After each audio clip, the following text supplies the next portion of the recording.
오토바이는 자동차와 다르게 신체가 외부도 드러나기 때문에 사고가 발생할 경우 신체에 큰 부상으로 이어질 수 있습니다. 특히 안전벨트나 에어백과 같이 안전을 위한 기본 장치가 없으므로 자동차랑 충돌할 경우 중상해나 사망과 같은 악결과로 이어질 가능성이 높습니다. 그래서 사고가 발생하는 경우 보험사와 합의에 있어서 어려움을 호소하는 경우가 많습니다. 그 이유는 오토바이는 대체로 중한 상해로 이어지는데 중한 상해일수록 보험사에서 지급해야 하는 보상금이 높아질 수밖에 없습니다. 일반적으로 보험사는 이익을 추구하는 사기업이기 때문에 최소한의 보상으로 사건을 종결하고자 합니다.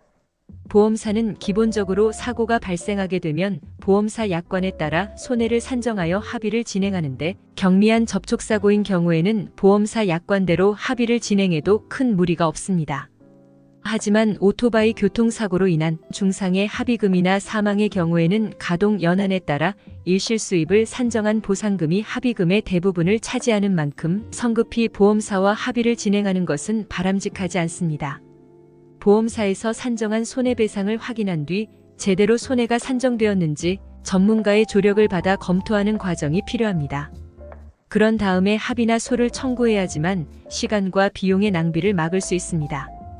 교통사고는 일반적으로 손해를 산정할 때 적극적, 소극적, 정신적 손해를 산정하여 보상을 받을 수 있는데 적극적 손해는 사고로 인해 지출된 비용을 말합니다.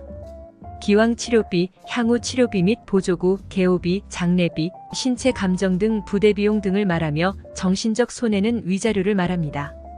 그리고 소극적 손해는 앞서 이야기했듯이 피해자가 장래에 얻을 수 있는 이익을 말합니다.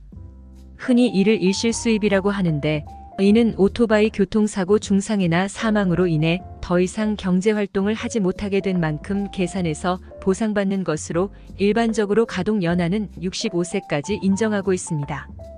그러나 직업별로 정년을 두고 있는 직업도 있으며 무직인 경우에는 도시 일용 노임으로 평가되며 사고 피해자의 연령, 직업, 건강 상태 등 구체적인 사정을 고려하여 가동연한이 인정되는 만큼 전문가의 도움을 받아 사고로 발생한 정확한 손해를 산정하는 것이 현명합니다.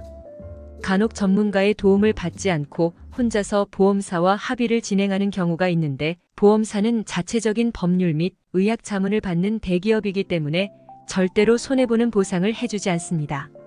그래서 일반인이 전문가의 조력을 받지 않고 혼자서 보험사와 합의를 진행할 때는 실제 교통사고로 발생한 손해를 온전히 보상받지 못하는 상황에 직면할 수밖에 없으므로 반드시 법률 대리인의 도움을 받아야 한다는 점을 명심하시기 바랍니다.